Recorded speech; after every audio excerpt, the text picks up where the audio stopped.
Ola, bons días.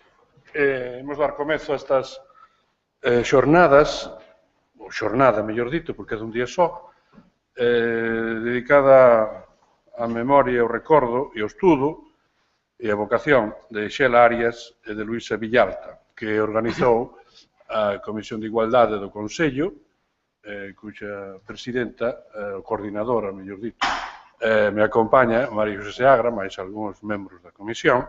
Eles propuxeron este título de Letras, Interartes, Proxectos na fin de século, creo que resume boa parte da executoria intelectual e creativa de Xela e de Luisa, de modo que para explicar as razóns e para os obxectivos desta xornada, nada mellor que o diga María José Seagra. Ten a palabra. Gracias. Bos días a todas e a todos. A Comisión de Igualdade está, por suposto, moi contenta de que hoxe estemos aquí levando a cabo esta xornada alrededor da obra de Xela Arias e Luisa Villalta.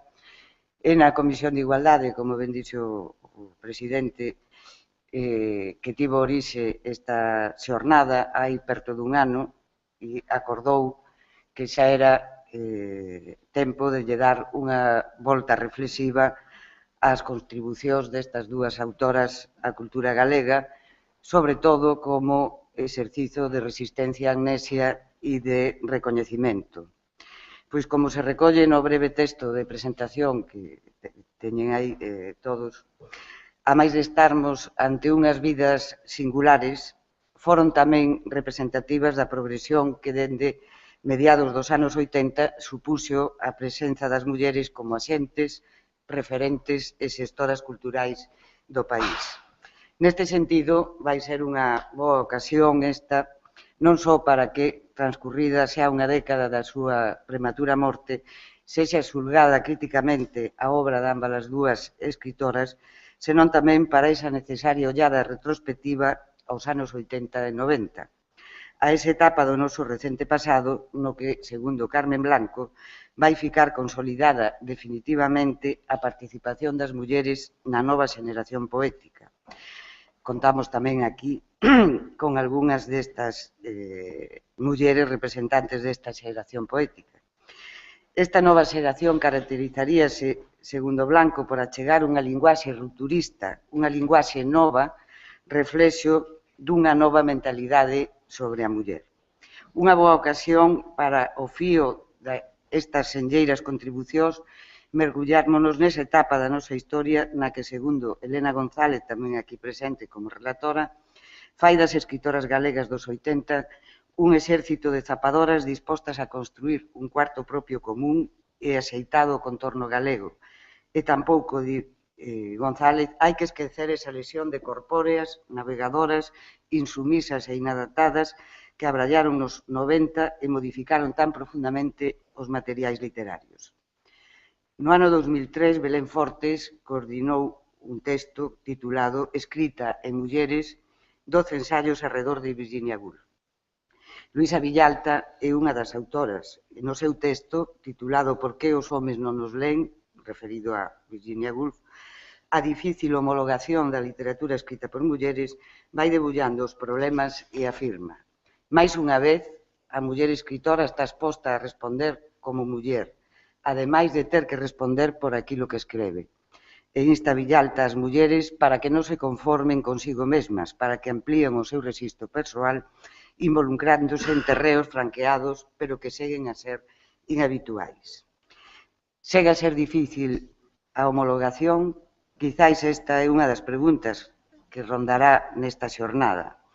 Xurdirán moitas outras, importantes para calibrar, revisar, pulsar non só esta etapa do sistema literario galego, senón tamén das contribucións de Xela Arias e Luisa Villalta, destas nosas autoras que fan parte xeracional e que comparten esa remuda do sistema literario galego.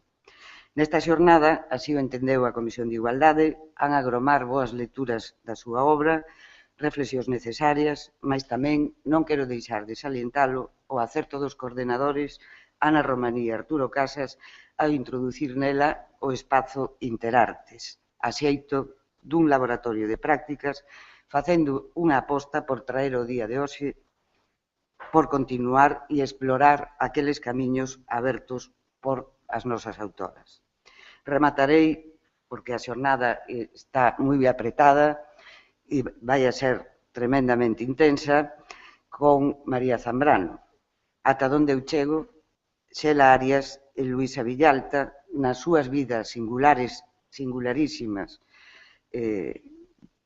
foron quen de asumir esa versión vital que para a filósofa era a importante.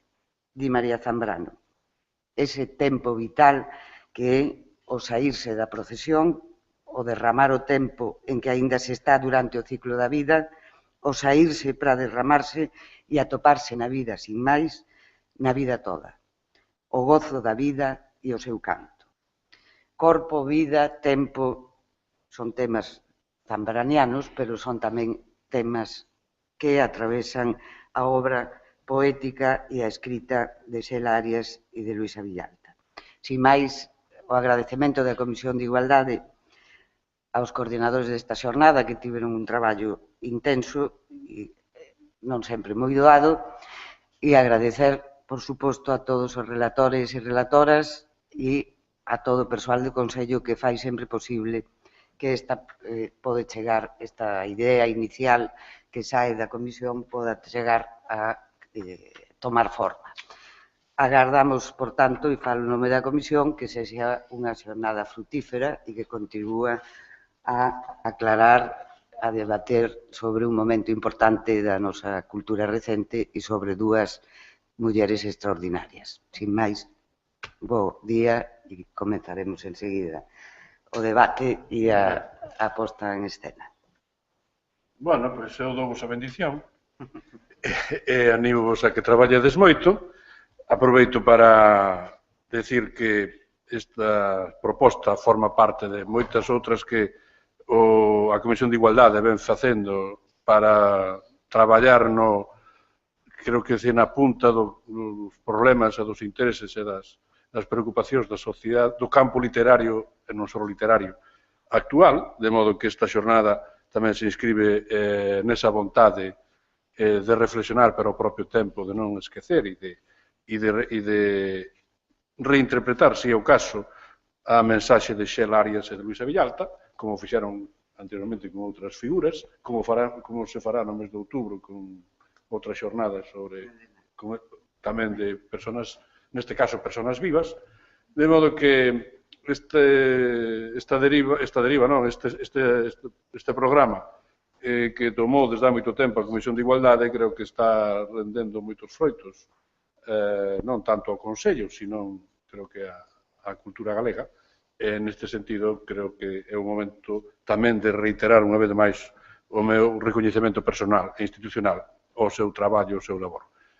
Xa dixo María José Agra todo o que había que dicir desde o punto de vista tamén protocolario, os agradecementos, pero teño que reiteralos, tanto aos coordinadores como aos ponentes, e aos asistentes e asistentas que aquí estades, e nomeadamente aos familiares, aos que creo que o recordo non sempre pode ser grato, pero espero que sexa reconfortante as conclusións do que aquí se faiga e a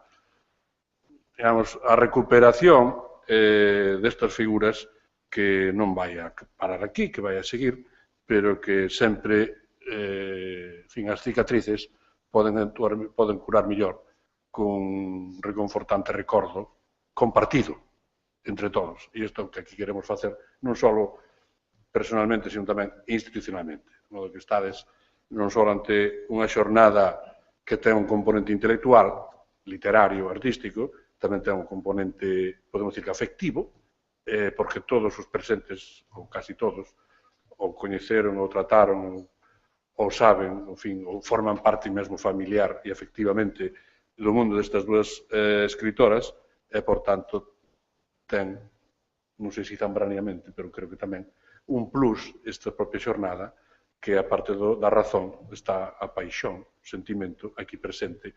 E iso é a suma de toda a cultura occidental, polo menos. De modo que, bon día, boas xornadas, que vaya por Luisa Villalta e por Xela Arias.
Oye, qué calor, con las luces dentro de nada, vaya a ver qué. Ahí está Pepe.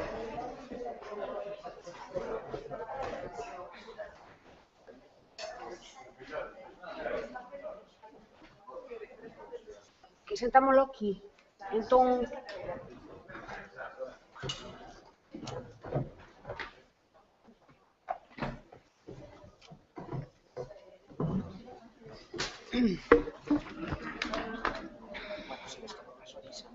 No, muller, xa sei que ti, os que temos práctica nestas cousas. Ben, bos días, imos comezar a sesión, esta primeira sesión. Agradezo moito a organización que me convidase a colaborar, aínda que sexa nesta medida, nesta xornada que para min, como dicía Ramón Villares, pois ten resonancias afectivas importantes e que me parece que nos ofrece un programa altamente estimulante no plano intelectual, co cal espero que sexa pois, un día intenso e completo. E vou ir ao gran directamente, mágoa que Pepe non nos acompaña, acaba de chegar de Vigo e ten que, en fin, ir ao baño e esas cousas. Chus, que xa me coñece, sabe que vou ser implacable co tempo, e, polo tanto, Pepe, pois, tamén seré implacable co tempo, aínda que el non o saiba. Tendes nas carpetas uns magníficos currículums completísimos que, como sempre, prepara o personal do Consello, co cal non o vou repetir, só facer fincapé nun par de facetas.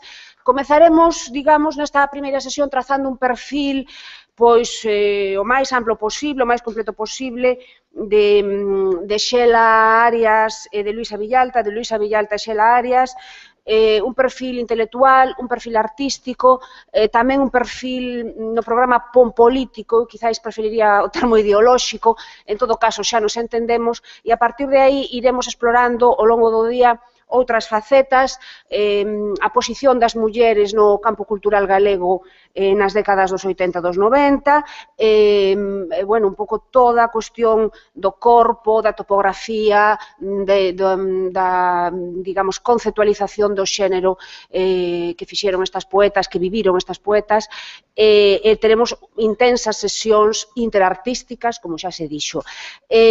Acompáñame na mesa, polo tanto, Chus Nogueira, a miña compañeira de departamento, que empezará a falar ela en primeiro lugar, correspóndelle pois ese desafío de quentar motores, de quentar o ambiente.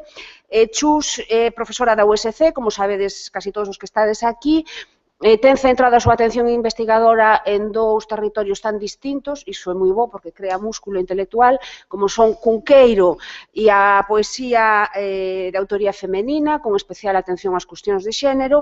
Eu quero salientar unha faceta coa que me identifico moito con ela, que é a súa dedicación á crítica literaria dende hai moitísimos anos, sin desmaio, digo porque é unha faceta que ten un custo, ás veces personal, e que, bueno, que creo que ás veces non se agradece todo o suficiente, e a súa presenza, pois non sei xa desde hai cantos anos, como colaboradora semanal no programa do Diario Cultural da Radio Galega, que, bueno, é unha experiencia vital importante.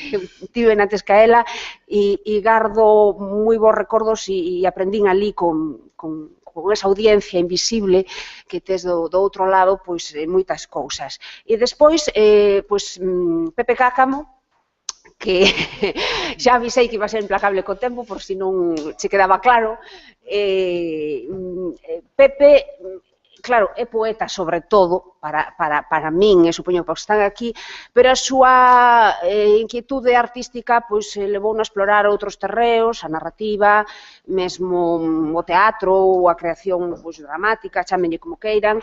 Importante o seu labor como estudoso, como crítico da poesía galega, nomeadamente a da segunda parte do século XX, autor dunha especialísima e singular autobiografía que eu creo que marca un punto de inflexión nese xénero na nosa cultura, e, pois, quizáis a súa presenza, alén de todo o que acabo de dicir, está aínda máis xustificada pola súa vertente de creador interartístico, digámoslo así, xa que estamos con esta especie de cliché, que a Pepe, non sei se, creo que non vamos ter ocasión de velos, pero os seus poemas obxeto pois son toda unha experiencia artística fascinante, creo que menos coñecida do que merecen.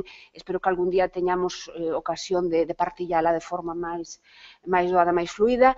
Sen máis, deixolle xa con María Xesús Nogueira. Por suposto, despois das dúas intervencións, teremos un coloquio no que están convidados a participar. Ben, bos días.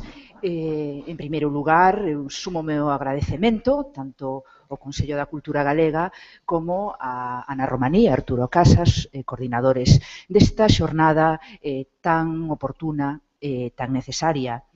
A parte de implacable, procurarei selo, acostumo ser bastante guiada nestas cousas, como se me encargou facer unha panorámica, a palabra non me gusta moito, diría un perfil da figura e das moitas facetas de Xela Arias. Escollín para iso un rótulo que quizáis vos resulte coñecido, cuestionar a orde das cousas, que dade sobre todo con esta primeira parte máis interesante que o subtítulo, que procede dunha entrevista que lle fixera no ano 2003 Ana Romaní a Xela Arias, no momento no que estaba a presentar o que foi o seu derradeiro libro, Intempériome, e na que explicaba a poesía debe indagar e cuestionar a orde das cousas, senón para que é? Se a poesía o que nos vai servir é para dulcificar o que xa está, ou para cantar as posibles excelencias do que xa está, non sirve para nada. Ben, desta declaración traio agora aquí, porque creo que, efectivamente, a indagación, por un lado, e o cuestionamento, por outro, son dous piares fundamentais en todo o legado non exclusivamente literario de Xela Arias. E insisto neste aparte, non exclusivamente literario, porque esa é unha idea na que me gustaría insistir aquí.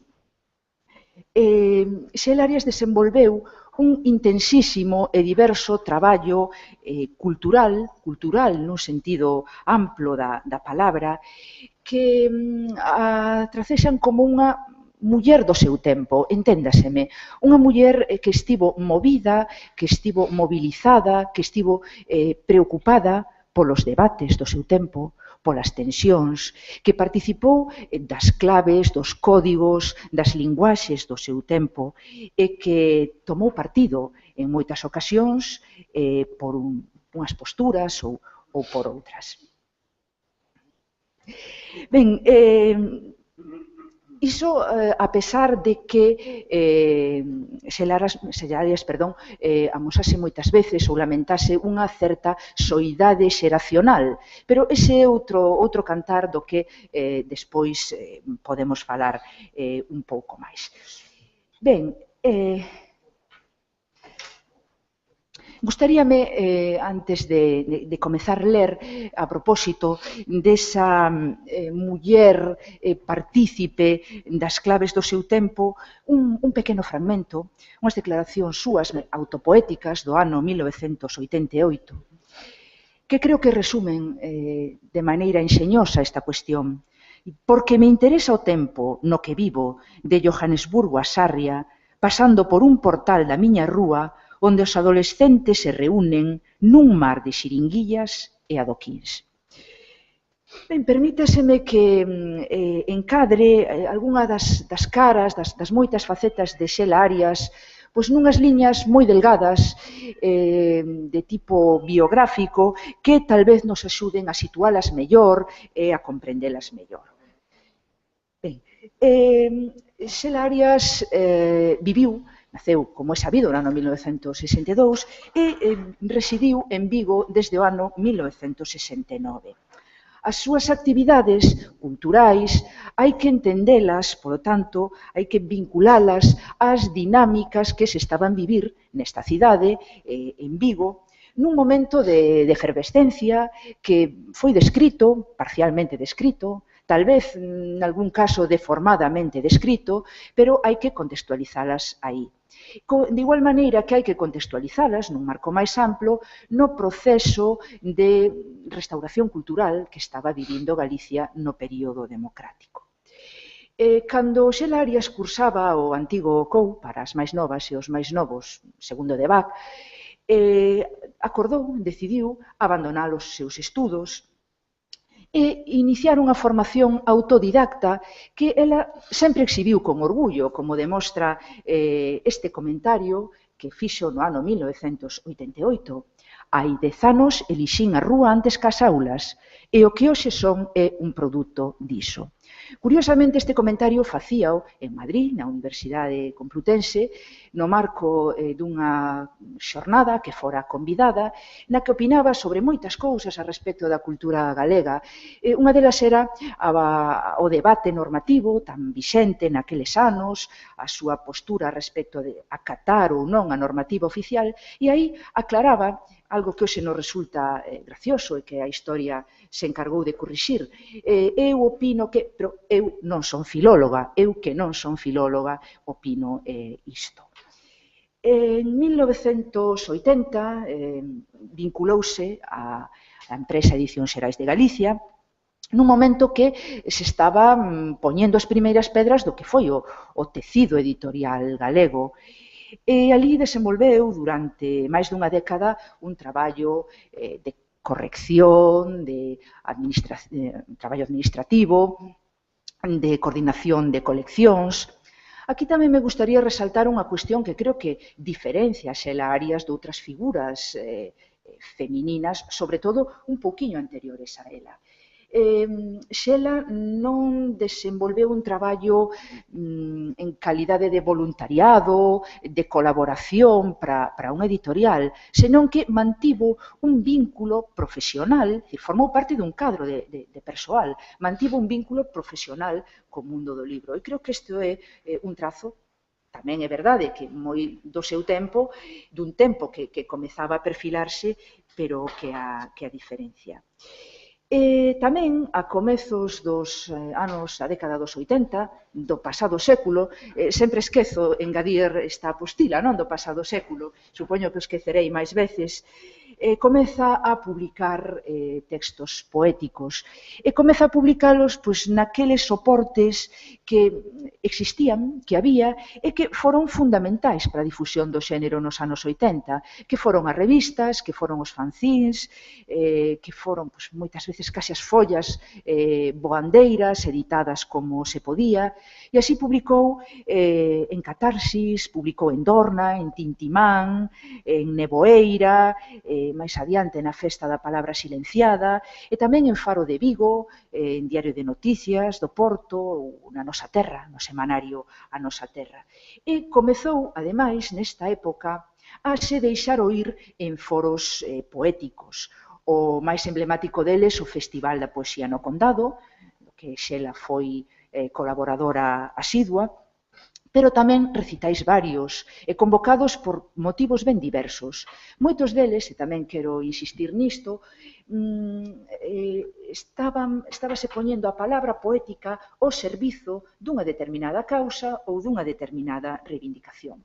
Foi o caso dos recitais celebrados contra a entrada de España na OTAN, no ano 82. Mais adiante xela colaboraría tamén intensamente con Burla Negra contra a xestión da catástrofe do Prestige ou contra a invasión de Irak.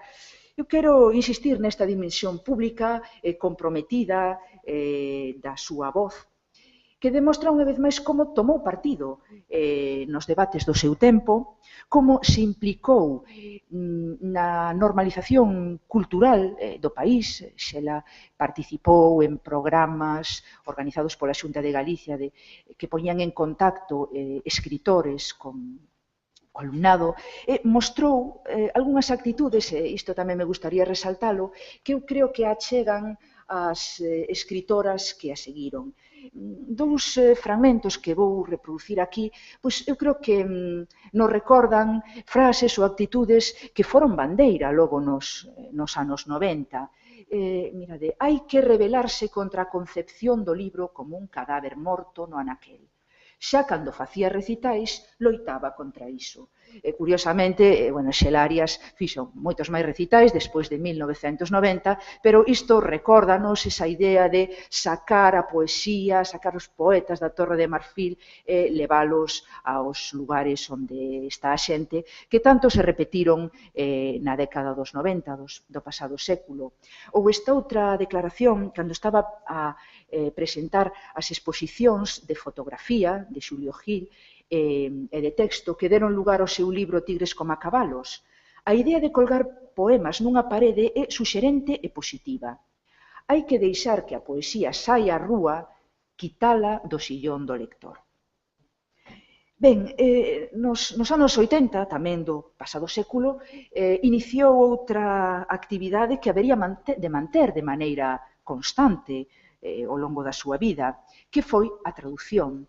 Unha actividade na que ela tamén foi pioneira, ben de maneira individual, ben en colaboración con outras persoas, pois traduciu voces moi diversas, Xorxe Amado, Castelo Branco, Rodari, Fernández Flórez, Cooper, Joyce. As súas traducións foron recoñecidas, foron premiadas, pero o que me gustaría resaltar daqui é que, igual que en moitas outras facetas, a dedicación de Xela Arias á traducción non foi ocasional, non foi anecdótica, senón que se achegou bastante con todas as reservas e a prudencia con que hai que dicir isto se falamos da traducción dos anos 80, o que sería a traducción entendida dunha maneira profesional. A traducción estaba deixando de ser en Galicia un exercicio de estilo e Xela Arias quixo tamén participar deste proceso. Para ir completando esta panorámica, queríame referir a outro diálogo, outra ponte que estableceu, neste caso, coa linguaxe musical, esta igual máis anecdótica. Foi entre o ano 1987 e 89 cando colaborou coa banda viguesa Desertores escribindo en castelán as letras do seu disco, do que sería o seu disco, El Desertor, de 1900, publicado no ano 1991. Coa banda preparou un espectáculo para o Festival da Poesía no Condado. Non sería a única vez na que Xela Arias se interesou por este diálogo coa música.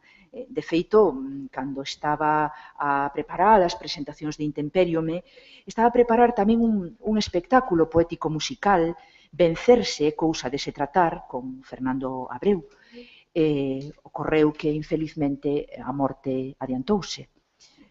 O último marcador cronolóxico que quería salientar deste brevísimo percorrido por unha biografía que, por unha banda, é do seu tempo, pero por outra é bastante singular, é o ano 1991. No ano 1991, aquela moza que dicía con orgullo eu opino isto, aínda que non son filóloga, retomou os seus estudos, cursou Filoloxía Hispánica na Universidade de Vigo, posteriormente aquela subsección de galego-portugués, e iniciou unha nova dedicación que desembocaría no que foi a súa derradeira profesión, profesora de ensino secundario, un oficio que ela exerceu en varios institutos e que desempeñou, segundo os testemunhos que temos, con entusiasmo e con paixón. Deixo para o final o que foi posiblemente a faceta máis coñecida, máis recoñecida, que é a de poeta. Digo poeta e non escritora en xeral porque a poesía foi o xénero que cultivou con máis intensidade. Xéneros como a narrativa foron máis anecdóticos na súa traxectoria. Xela Arias publicou numerosos textos en revistas, como xa dixen, en volumes colectivos diversos, e publicou en editoriais canónicas, en editoriais ao uso, como tamén, creo que é sabido, 4 volumes. Denuncia do equilibrio, no ano 1986, Tigres coma cabalos, no 1990, Darío a diario, no 1996, e Intempériome, en 2003. Antes, aparte diso, temos noticia de algúns libros non publicados ou tal vez non natos. É o caso de Lilis en pistolas, que fora presentado ao certame, ao Premio Esquío, sen fortuna, e que a autora decidiu non publicar. Tal vez Maldito lindo, un libro no que, segundo informa Valentín Arias, estaba a traballar á altura de 1988, e que ela debeu desestimar e continuar co proxecto. Antes falaba da orfandade xeracional que sempre lamentou Xela Arias. E isto entronca con unha cuestión que creo que compre poñer tamén en riba da mesa, que é a difícil ubicación, a dificultade que sempre tivo ubicar a Xela Arias na cartografía da poesía das últimas décadas. E nisto creo que tiveron que ver, por unha banda, a rixidez e a escasa operatividade das clasificacións que sempre se manexaron, das operantes, baseadas case sempre en criterios cronolóxicos, en décadas, en xeracións. E creo que tamén tivo que ver a menor visibilidade que, desde logo, de maneira clara, até comezos ou ben entrada a década dos 90, tiveron as voces femininas na literatura galega. E que neste caso debeu provocar unha dobre marxinalidade, unha dobre marxinación. Interésame reproducir aquí unhas declaracións, pertencen a unha intervención súa do ano 1991, na que di: publiquei o meu primeiro libro no ano 1996, cando había quen coidaba estar nunha doce idade de ouro da poesía galega. Abóndanme os dedos das mans para citar os nomes das que, entre todas, eran mulleres novas publicando naquel momento. E hoxe sobranme os dunha man para contar as que sobreviviron daquilo. altura de 1991 se la tiña unha opinión clara da súa orfandade, da súa soidade na xeración na que cronolóxicamente tal vez debía encadrarse. A poesía de Xela Arias eu creo que non pode entenderse sen dúas liñas de forza, non? Por unha banda, a renovación dos discursos poéticos que se viña producindo na literatura galega desde 1975, 76, comezos da década dos 80, cos que ela era tremendamente crítica. Ela consideraba os deficientes, reparade nestas declaracións do ano 88. A maior parte da poesía que se escribe en Galicia, neste período, é maiormente reaccionaria por conformista. É unha mágoa non poder reparar un pouco máis, ler máis este texto, porque a visión que dá da xeración que lle corresponde é tremendamente crítica. A outra liña de forza son os discursos do feminismo que se estaban conformando neste momento e cos que Xela creo que sempre tivo unha relación un tanto contradictoria.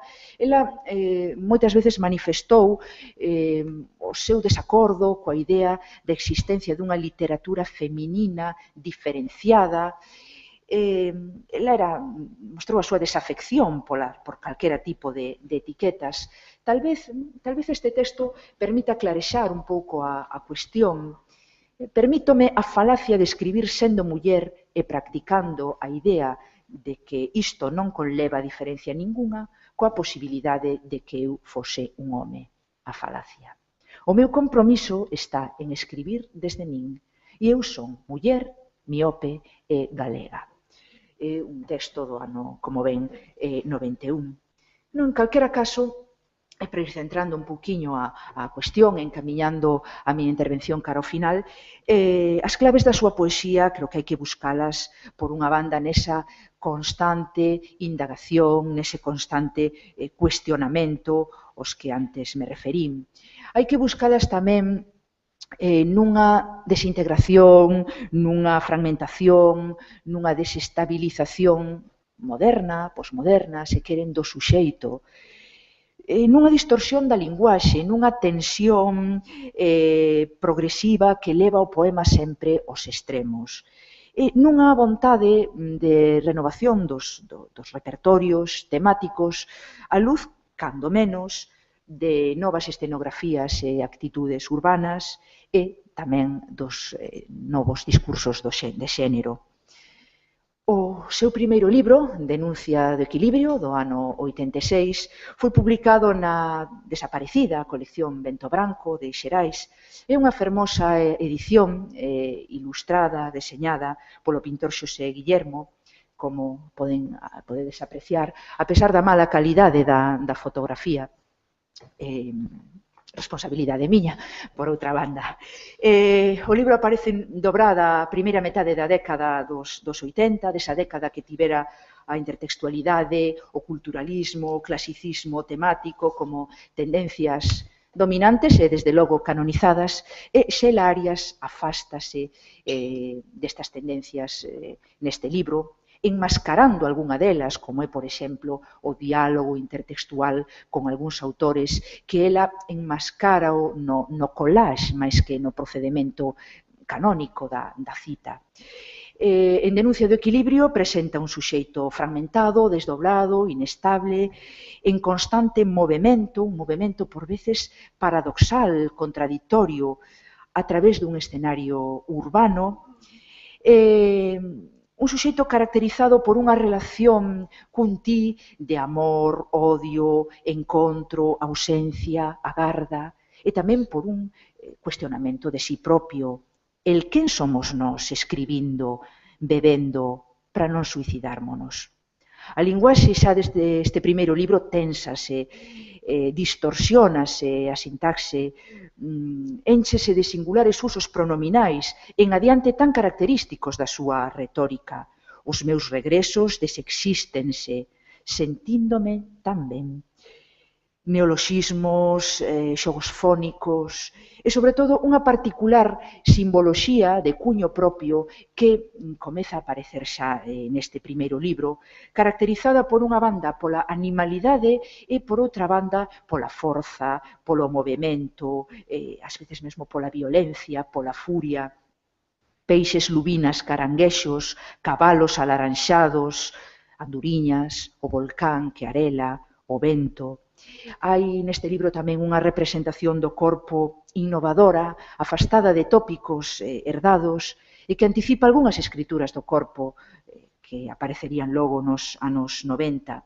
E, por suposto, hai unha dimensión social, ética, tal vez sexa máis acertado dicilo, patente nesa denuncia de falsas ordes, de falsos e aparentes equilibrios. Con Tigres coma cabalos, o seu segundo libro, Buxela inaugura unha traxectoria pouco transitada na tradición literaria galega e, ademais, arrombada case sempre ás marxes do canon. Refírome ao diálogo entre a fotografía, neste caso, da autoría de Xulio Gil, e o texto da súa autoría. Insisto, diálogo entre fotografía e texto, non fotografía ornamental. No, a pesar de que Xela Arias e Xulio Gil asinasen unha nota introductoria na que explicaban que non se trataba de pés de foto nin ilustracións ao texto, se tal a historia, o certo é que o libro, que exhibía moitas imaxes da propia escritora, a propia autora, foi modelo deste libro, e exhibiu o seu corpo espido nel. O certo é que, a pesar desta aclaración case a xeito de previr futuras lecturas, o libro foi obxecto de interpretacións malentendidas, de incomprensións e mesmo de algunha que outra lectura morbosa da que a autora tamén se lamentou en varias ocasións. O corpo acada un lugar central neste libro, maniféstase nas imaxes, apóllase nas imaxes, pero tamén en termos que denotan anatomía, movimento e nunha abundancia tamén neste libro de pronomes.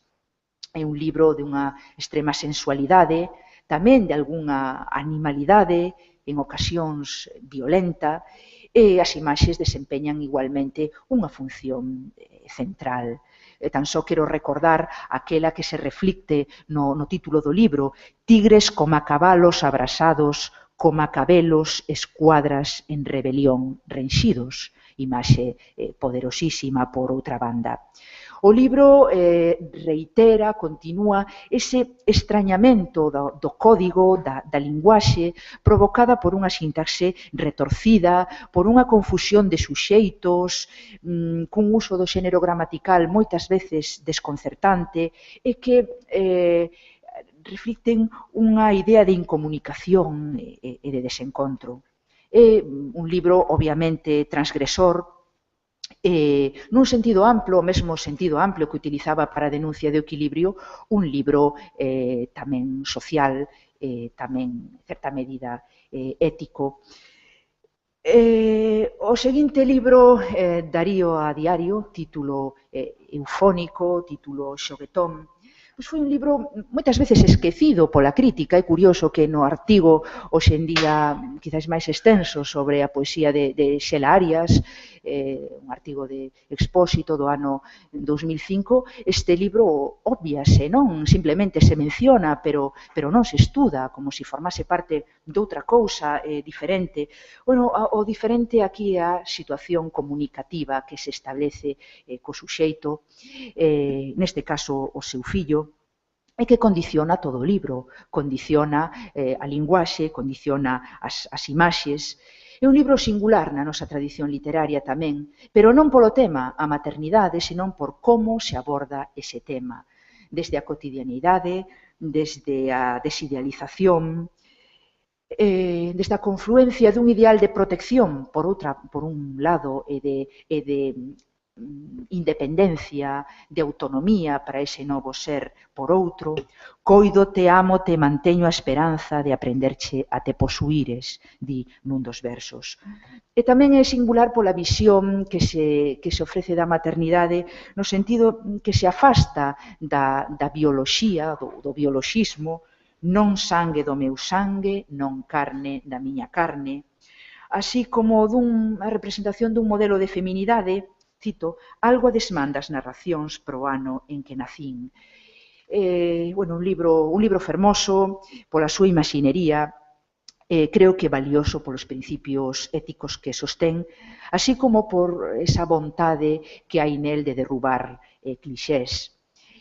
Finalmente, en 2003, Xela publicou o libro Intempériome, o seu derradeiro poemario, é un poemario que xa desde o seu título anuncia unha vontade de innovación, unha vontade de ruptura representada neste rótulo cunha transcategorización gramatical e cun uso singular do pronome.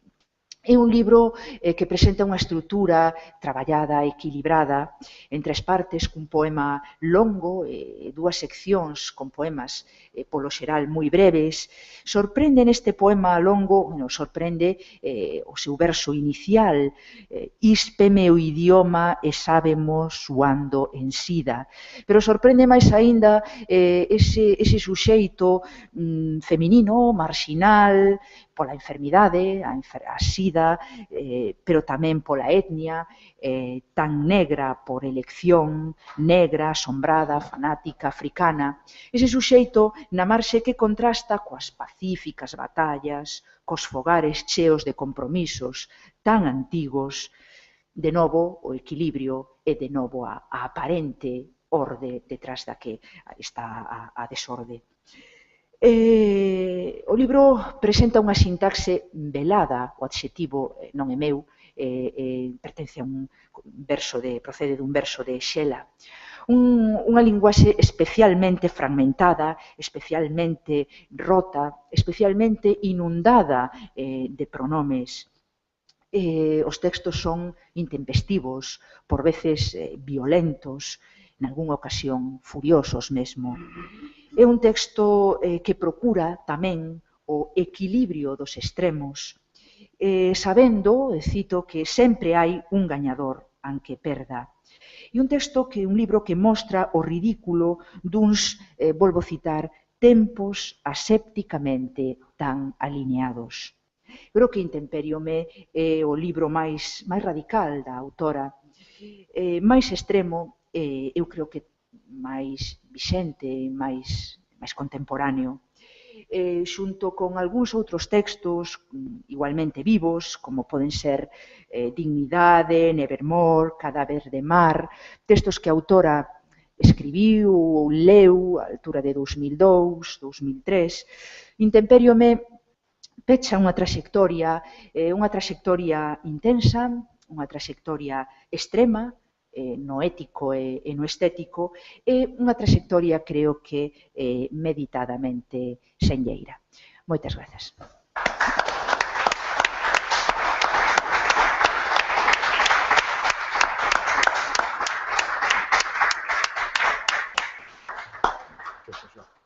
Hola, escoitas.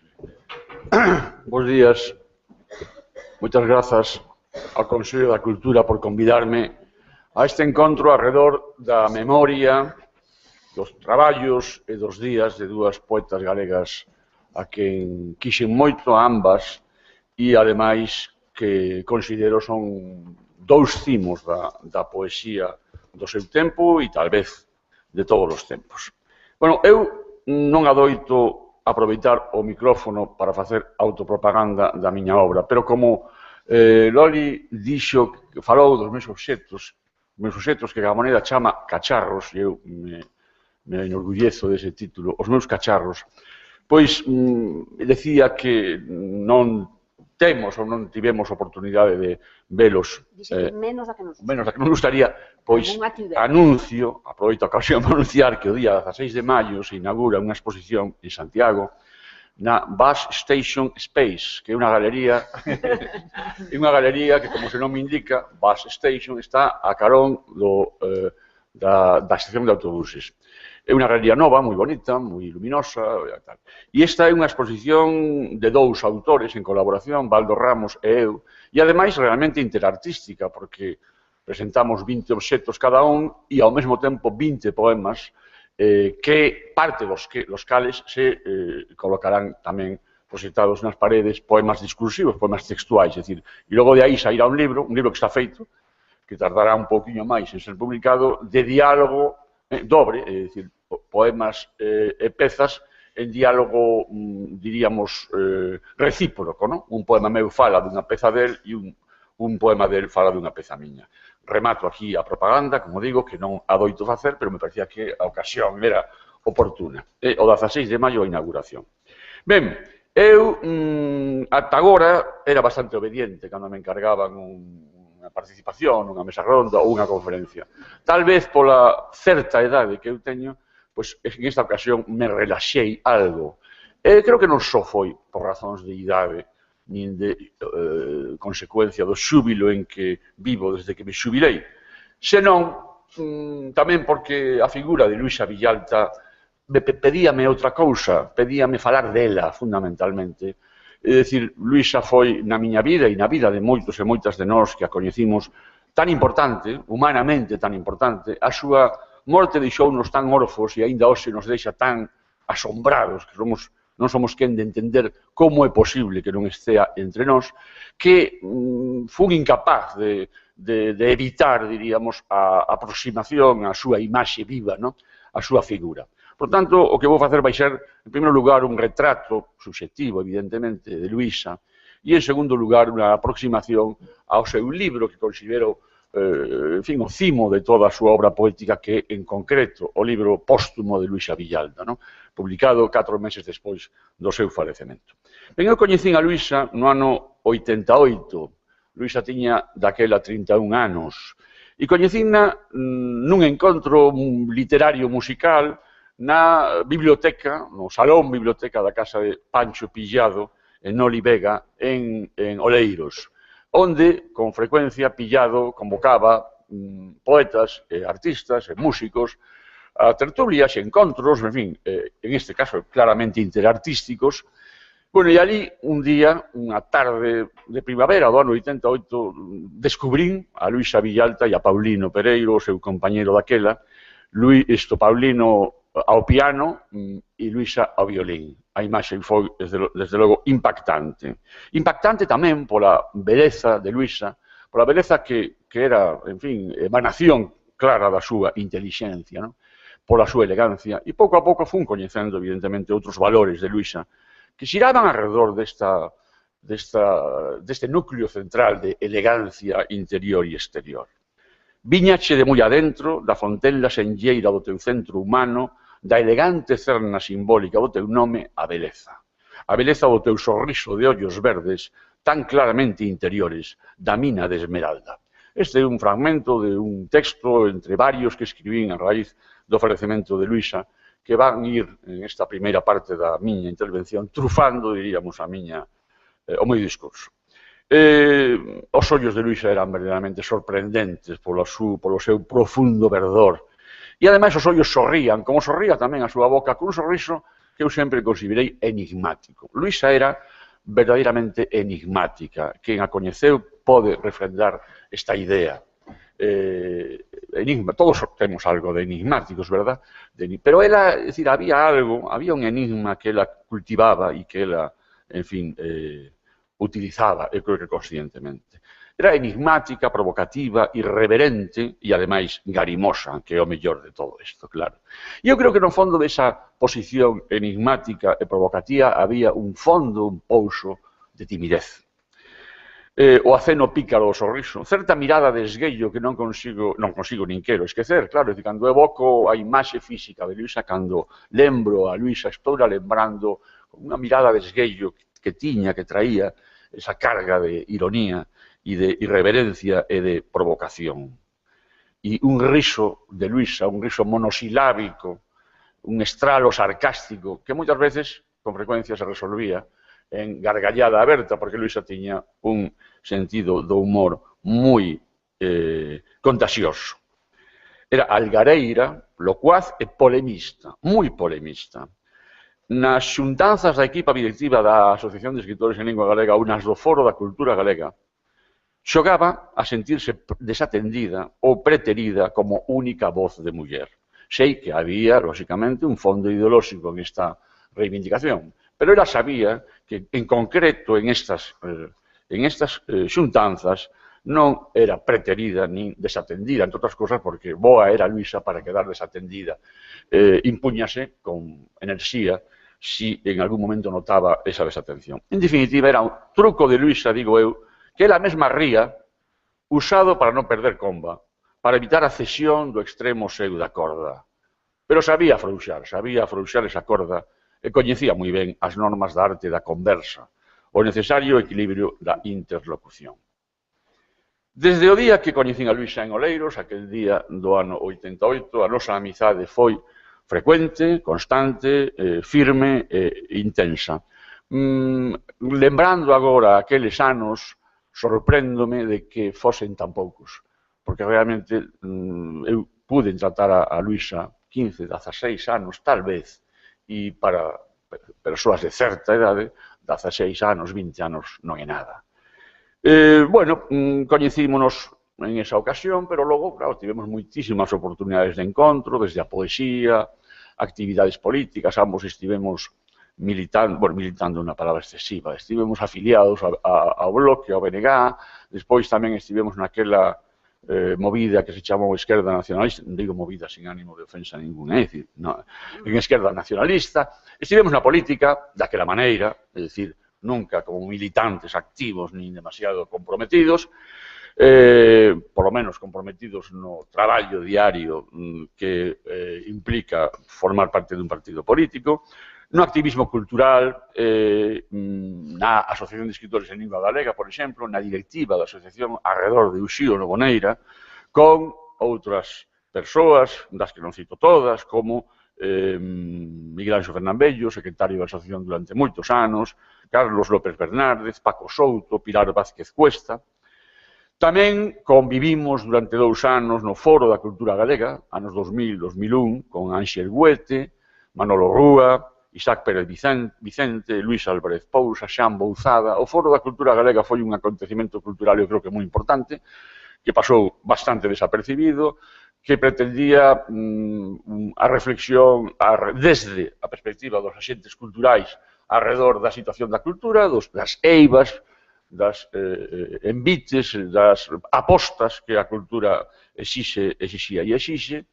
Estivemos 2 anos traballando, congregamos a máis de 150 persoas en diversos campos da cultura, fixemos varias exposicións públicas con asistencia de moita xente, pero a nosa pretensión era que o traballo do foro tivese continuidade e tivese repercusión na vida política, na vida cultural desde a administración.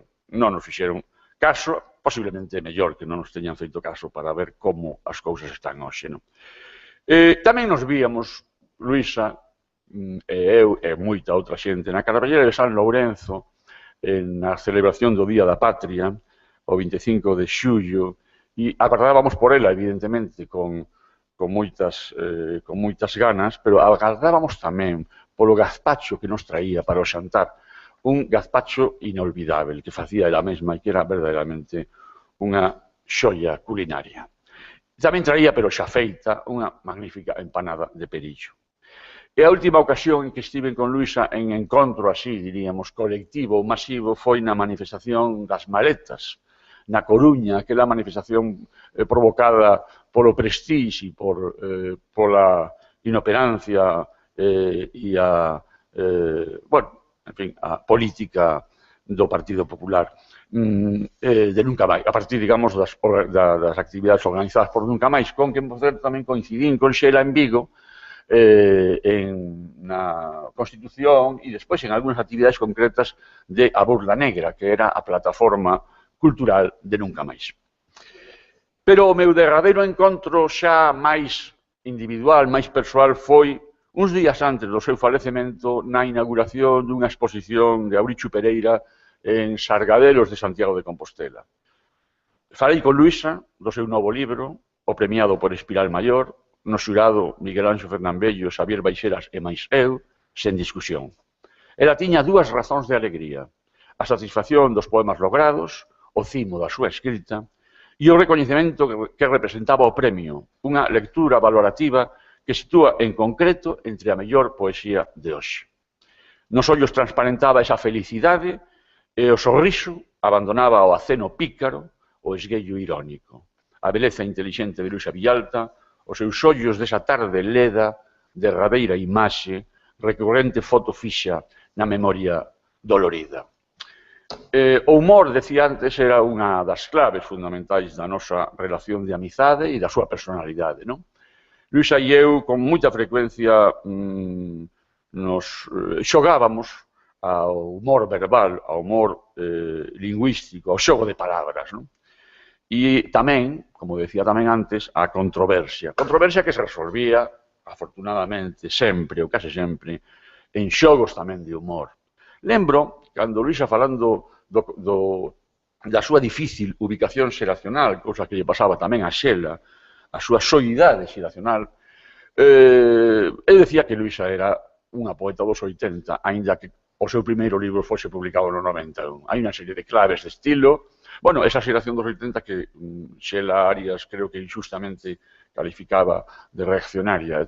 Ese é un debate que tamén deberíamos facer, porque non só porque o teña dito agora, lembrado agora, Chus, respecto a esa cita de Xela, senón porque é un tópico que teño visto repetido en anos posteriores e aínda hoxe, o carácter reaccionario ou excesivamente conservador da poesía dos 80. Bueno, eu creo que Luisa Villalta era unha poeta dos 80, pero ela non quería aceptalo, non se sentía a gusto ubicada en esta ou en outra xeración, prefería ser unha persoa axeracional, o cual evidentemente é absolutamente ilícito e en certa medida todos o somos, non? Pero eu, a xeito de brincadeira, dicíalle: mira, un choco non sabe ou non quere saber que é un molusco gasterópodo, e, sin embargo, o é, porque o taxonomista así organizou a súa realidade biolóxica. Bueno, ti non queres saber que eres unha poeta dos 80, pero o eres. Dígalo, quéralo ou non o queras. Bueno, complicidades do pensamento, coqueterías, fantástica frivolidade, con moita provocación herética, erótica. Contra tanta ortodoxia das que se usan desta banda e da outra do campo das ideas, ou seja, da dereita e da esquerda. Contra tanto tuzarismo, contra o imperio dos túzaros, contra a grisalla do ermo sen amor de humor. Pretendín con isto dar unha imaxe evidentemente insuficiente da figura humana, da seductora e inesquecível figura humana de Luisa Villalta e tamén da miña amizade con ela. Brevemente, porque o tempo me parece que me obriga a acelerar, quería decir algo sobre a figura intelectual, unha muller de unha enorme enerxía, forza de vontade, curiosidade intelectual insaciável, paixón creativa, compromiso coa cultura e tamén desde a perspectiva cidadá, unha muller claramente ubicada no nacionalismo, na esquerda e no feminismo. Por outra parte, desde o punto de vista da súa dedicación intelectual, en fin, a vocación interartística, no seu caso, é evidentísima, non? Música, poesía, narrativa, teatro, ensaio e investigación, e ademais con resultados moi brillantes en todos os campos aos que se dedicou. Como poeta, ademais, practicou a escrita experimental con algúns poemas visuais. Eu creo que teño en casa, teño que revisar, pero alguna vez vin poemas visuais dela e teño a idea de que me regalou algo. Pero, sobre todo, na última etapa da súa vida, practicou a fonopoesía, a poesía sonora. Eu escoitei a Luisa nalgúns ensaios de poesía sonora e era verdadeiramente interesante o que ela facía, entre outras cosas, porque musicalmente estaba moi preparada, moi dotada. Unha das claves da súa escrita poética é esa capacidade para sintetizar, para equilibrar a razón, a reflexión, ás veces incluso desde a perspectiva da escrita metapoética, e a emoción baseada na experiencia humana. En definitiva, a razón emocional é a clave, ou unha das claves da súa poesía, o verso denso, fondeado no concepto, tenso en experiencia vital. Bueno, e por último, para o trazado rápido, digo, esta imaxe global da figura intelectual de Luisa, é moi interesante repasar a súa escrita xornalística, enseñosa tamén, con esa carga de ironía que usaba na vida. O seu derradeiro artigo publicado en A Nosa Terra, fala da cultura, dos culturetas e do culturismo. E acaba falando da alta cultura, da necesidade que temos de utilizar a alta cultura contra a musculatura opresora. Xogos de palabras que, en realidade, son moito máis que xogos, son cargas de profundidade crítica. E faremos en concreto de en concreto. O Premio Espiral Maior do ano 2003, publicado no ano 2004, 4 meses despois do falecemento de Luisa. Luisa se incorpora aquí, claramente, xa o fixera en libros anteriores, en Ruido e en algún libro anterior, ao discurso, digamos, colectivo da poesía de orientación civil, crítica, política, etc. Que se recupera nos 90, e digo se recupera en relación con esa liña que esmorece nos 70, finais dos 70, e que nos 80 se interrumpe, aínda que hai cultivadores desa liña de poesía reivindicativa, civil, belixerante, ou como queramos decirlle, en algunhas figuras concretas dos poetas dos 80, entre eles, por exemplo, Alfonso Pexegueiro ou Víctor Vaqueiro. Ese, digo, discurso colectivo da poesía civil que nos 90 vai a abrir espectros de estilo e registros de voz moi diversos, como feminismo, novas voces épicas, poesía crítica baseada na experiencia cotiá, discurso reflexivo de fondo ideolóxico. En concreto, Luisa aposta claramente, se sitúa como autora na solidaridade coa cidade dos deserdados, das vítimas, dos seres marxinais, as vítimas da historia, os habitantes da cidade. O libro, evidentemente, a cidade referencial, o referente desta cidade é a Coruña, onde ela vivía, pero, claro, Luisa consegue trascender esa ubicación espazo-temporal para referirse, para conseguir, perdón, un significado universal. A cidade é aquí un ser, un ente de alcance universal. Por moito que os barrios, os lugares, aparecen referidos cos seus nomes concretos, en concreto, que, por outra parte, o término é un título bisémico. Luisa xoga con este concepto de concreción, que no libro se vai vendo. Hai un proceso claro de concreción desde un limiar, diríamos, máis xeral cara a unha concreción, un proceso de concreción. Pero, ademais, o concreto é o material de construcción, non sei se é exactamente o mesmo que o formigón. Creo que sí, debe ser algo así. Hai unha cita inicial no libro, hai unha cita inicial que creo que fai referencia a isto. Sí. End of the road construction, a cantidade de auga na mistura media en libras comparada coa cantidade de cemento denomínase ratio de auga a cemento. Canto máis baixa a ratio, etc. Bueno, é o formigón en definitiva.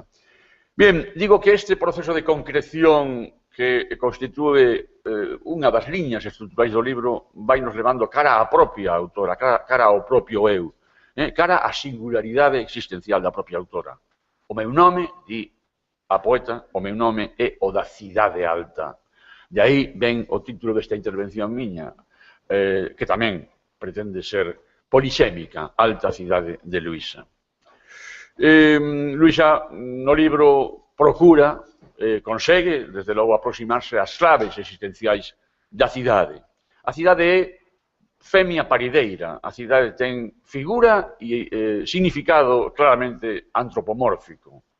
A cidade abre as costuras do monte disposta a parir, de pé como as matronas antigas, aínda que teña que retorcerse de sombra. A cidade tamén reflicte no espello e en diálogo humano coa propia autora. Nun poema moi denso e moi interesante, que non vou ler agora, tiña previsto, pero non quero alongar demasiado a miña intervención, titulado Espello. Se tedes o libro e tedes interés en repasar este poema, está na página 31 a 32. Poema que me parece clave para a comprensión e para a valoración do libro completo. En este poema hai un verso que di, un par de versos que din: mírame, mírate, mírame en ti e escólleme para soñarte. A cidade no espello é a propia poeta, é a propia Luisa Villalta. A cidade, ademais, vixía. Estes poemas, varios poemas dedicados a esta faceta, diríamos, da cidade vixiante, lembran aqueles poemas de Romanita de Pedra do telescopio, un grande telescopio nos vixía, decía Celso Emilio Ferreiro, non? E o ollo que vixía e que esculca e que controla é o ollo, un ollo sonoro, en definitiva, o faro, non? A Torre de Hércules. Luisa ofrécenos unha visión fantasmal, monstruosa, da cidade. Hai un posicionamento ambiguo, creo que conscientemente ambiguo, dobre, de atracción e repulsión, non? De amor pola cidade e medo, incluso repulsión por certos aspectos que teñen que ver coa deshumanización que a gran cidade produce. E tamén é a cidade das cloacas, dos vertedoiros, dos abismos. É tamén a cidade babélica dos inmigrantes. A torre de Babel medra por abaixo e para dentro. E ninguén son eu aquí, tan no meu sitio. Os nomes da cidade somos nós, di Luisa. Os nomes somos nós. Os Castros, Labañou, Perureiro, Monelos, e de Monelos di esquecemento lama do río de Monelos, trascendendo, por tanto, a referencia concreta cara a un mito do río do esquecemento, non? A consubstanciación da poeta coa cidade atinxe mesmo niveis de compenetración física. Eu son a propia túnica que me veste e o camiño que se adentra na cidade mental, detida en min. Un tema curioso, non? Un motivo reincidente do libro. Digo curioso para os que somos visitantes da cidade e non habitantes, e que non deixamos de sorprendernos coa extraña arquitectura de ventos que circula pola cidade. De repente, nunha rúa, o vento ven deste lado, a seguinte do outro lado. Nesta rúa non hai vento, na outra sí. E pode cambiar a temperatura da cidade da Coruña a 4 graus, dependendo en que lugar te sitúes. Pois era habitante da Coruña, evidentemente, coñece moi ben estes ventos. E o vento é un subtema permanente no libro. É curiosa tamén a reiterada, por lo menos en 3 poemas, presenza do tema da morte propia. Eu non creo na premonición, evidentemente, nin me interesa nada a perspectiva esotérica de ninguna esfera da cultura. Pero simplemente registro esta curiosidade, verdade? É certo que se Luisa non tivese falecido, pois non repararíamos en este tema, en este asunto, pero unha vez que Luisa faleceu, cando un se achega á leitura dos poemas e vemos que a morte propia aparece como unha certa reiteración, pois simplemente sorprende. Di, son extraña como se tivese de morrer na primeira xuventude, que deixou tan intactas as paixóns. Bueno, o libro, evidentemente, como é habitual na poesía de Luisa, está construído desde unha fonda densidade discursiva e conceptual, pero esa densidade discursiva e conceptual que quizá nos libros anteriores en Ruido provoca certa distancia no lector, provoca certa, en fin, é excesiva esa densidade por momentos, non? Aquí, en cambio, resulta atemperada polo uso do ton visionario, mesmo, incluso, polo uso de certo ton coloquial nalgúns momentos.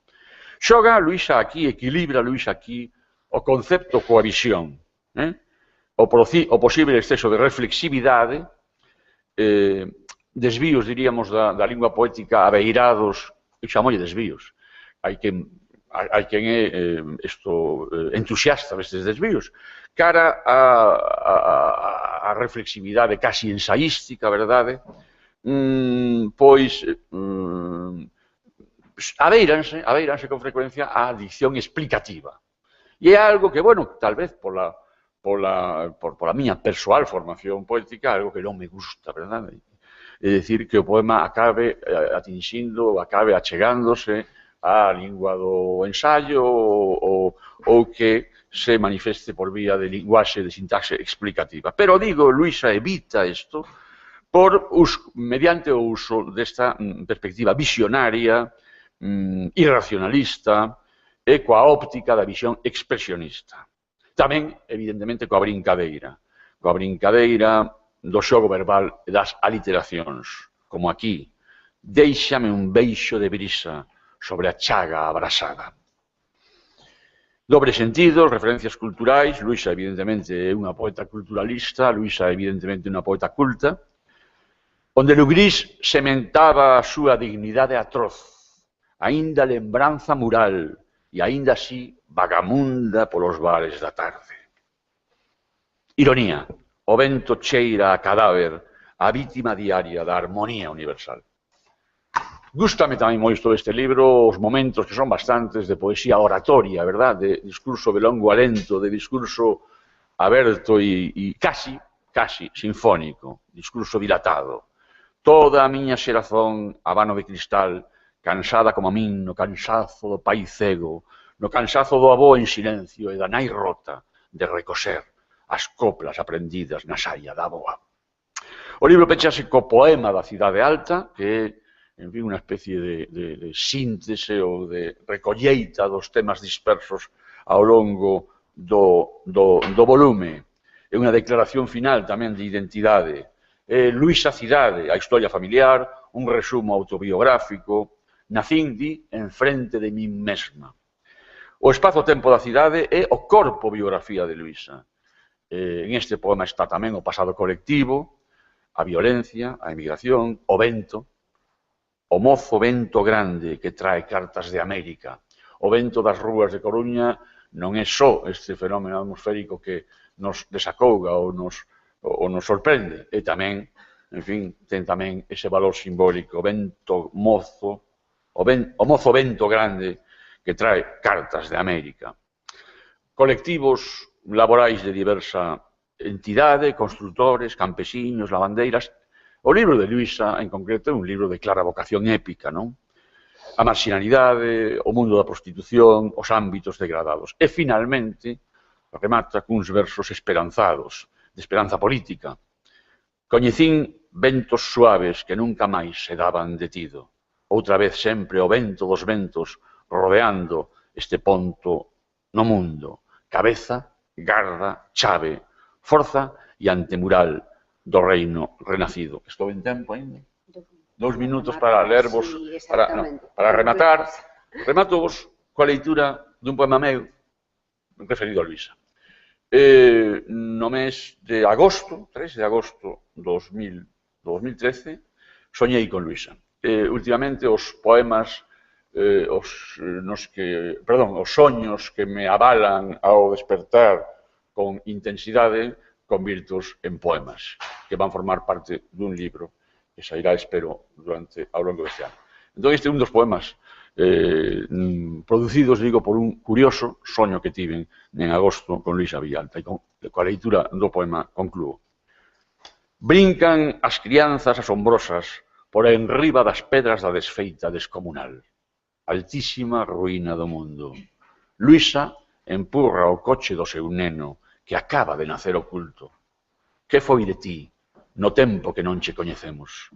Desde outubro, contesta, e son os mesmos ollos de estrela verde. O seu enigma agora un pouso cínico de cruel sabiduría, orgullo de saberse escolleita na poboación da sombra. Espida branca, ficouse en peitos e ten un corpo atlético que non era seu. Ela dime, non sabes que alegría vivir sempre en París, sempre, sen límites.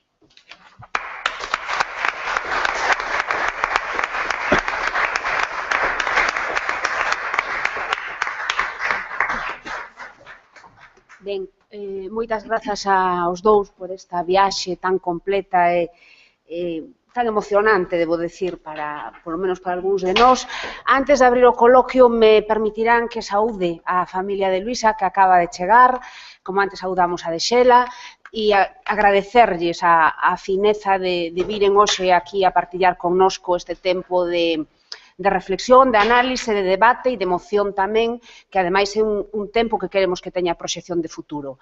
E agora sí, abrimos o debate. Eu non sei se os compañeiros de mesa queren comezar a practicar algo que un escritor chamou un día cun termo que desde entón fixen meu, que é a esgrima verbal, e se non damos a palabra ao público. Damos a palabra ao público. Espera, por favor, Arturo, polo micro. Nada máis que amosar tamén o meu xúbilo, porque este magnífico comezo, este magnífico arranque desta xornada, que creo que é insuperable, pola dimensión que acaba de sinalar tamén Loli, por unha parte claramente emotiva, porque son persoas, Xela e Luisa, moi queridas, eu creo, moi añoradas, moi recordadas por todos, e por iso siguen a vivir. Pero ademais porque soubestes, creo, dar coa corda exacta, de informarnos, de ilustrarnos e de facernos lembrar tantas cousas. E dito isto, cos meus parabéns, por suposto, querería simplemente case apelar a dúas cuestións moi concretas, unha en cada caso, para intentar que vos, tirando ese fío, pois nos ensinedes algo máis, non? Eu comprendo que Pepe, que ven dunha cidade de doces helenes céfiros, non entenda a cuestión dos ventos coruñeses, non? A vida ártabra, que é unha vida máis complexa, non? Que a dos céfiros. Ainda que eu sei perfectamente que a cuestión dos ventos en Pepe ten unha dimensión biográfica moi marcada. Bueno, eu quería dicir unha cousa nada máis. Ti és autor dos Documentos da Sombra, que para mí é un libro, en fin, dos inesquecibles, non? De toda a túa magnífica produción. Un libro no que tamén a cidade ten un peso definitivo, non? Un libro sobre a cidade. Desde logo, en concreto, é un libro sobre a cidade, pero hai outra dimensión de en concreto que me gustaría destacar mínimamente. E acabas de facer alusión a ese poema. E eu creo que en concreto é tamén, en moi alta medida, un libro xeracional, un libro que quere dar voz a unha xeración en relación, por suposto, coa cidade, en relación, por suposto, coa nación, en relación coa cultura, en relación, diría eu, coa civilización. Ese poema que acabas de ler creo que é moi preciso, moi significativo, non? E ademais recolle outra cuestión fundamental para todos os que somos coruñeses, e é que a Coruña é unha cidade encantadora, pero é unha cidade odiosa, fundamentalmente porque enleva os fíos da cidade e pola maneira en que se soportou e se consentiu que se levasen así os fíos. E todo isto está aí. E entón hai esa sensación do fracaso. Non fomos quen de facer outra cidade, de construir outra vida, de armar outra nación, de vivir outra cultura. Bueno, estendíme moito máis do que querería, disculpas. E a outra intervención querería referila á obra de Xela Arias. Pregunto, Chus, a infancia. A min pareceme que este xogo permanente de quebra, de descomposición das palabras, de recolocación dos pronomes, é unha especie de celebración da infancia, moitas veces. Estás de acordo? É dicir, Xela e a infancia. Antes de Darío a Diario, hai unha nena tamén en Tigres como a cabalos. E tamén hai uns pavos, por certo. Non me refiro aos señores, refírome a dos bichos. Pero hai unha nena. a min resulta imposible pensar en Xela Arias sen pensar na infancia. E creo que a linguaxe é o elemento, é o común denominador. Bueno, era isto, nada. Estamos por orden. Sí, sí. Bueno, claro, é imposible en tan pouco tempo afondar mínimamente na interpretación dun libro. Pero, bueno, de algún xeito sí indiquei que a posición de Luisa no libro é crítica con eses aspectos que ti dís da cidade, aínda que hai momentos, en fin, onde Luisa manifesta o seu amor pola mesma, non? En canto a declaración xeracional que ti ves no poema, supoño que te refires ao último poema, o poema da Cidade Alta. Sí, pero bueno, pois eu non reparei neso e non sei moi ben exactamente como, con que verbalización concreta fai Luisa esa declaración xeracional no libro. Ora pregunto chego a ti. Para mí é un elemento, para mí é un elemento articulador no sentido que acabo de mencionar, nese sentido de recoñecemento dun fracaso, tal vez dunha tarefa que se puido acometer e que en definitiva está chamando ao feito de que a cidade, e tamén a nación, está inmobilizada, está encorsetada, e que non se puido contribuir de maneira feliz a que isto se resolvese. No sentido que ela querería, claro está. Bueno, moi ben. Farei unha lectura desde esa perspectiva. Que é un mínimo complemento que Eu tamén tentarei facer unha lectura posterior da poesía de Xela, tendo en conta esa suxestión túa na que tal vez non reparara suficientemente. Pero primeiro, creo que o tema da infancia de estar igual non está en Darío a diario, non como se puidese pensar, non creo que, ni moito menos que ese sexa un libro como igual se entendeu sobre a infancia, non? Sobre ese novo ser, senón sobre a muller, non? E sobre as mudanzas que a aparición dese novo ser, por moito que sexa un libro dedicado a él e dirixido a él, pero non é del, é para él de quen fala, pero fala dela, non? Con respecto a túa pregunta, é posible que haxa unha presenza dese mundo da infancia nese código lingüístico, desde logo tan particular, pois na medida en que a adquisición da lingua na infancia se produce cunha liberdade moito maior da que se produce a adquisición de outros códigos posteriores, non? Ou de outros rexistros posteriores que tamén aparecen aí incorporados na súa obra, non?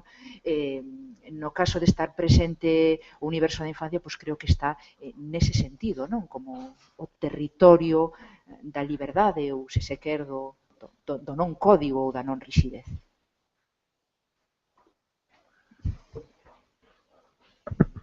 Bo día.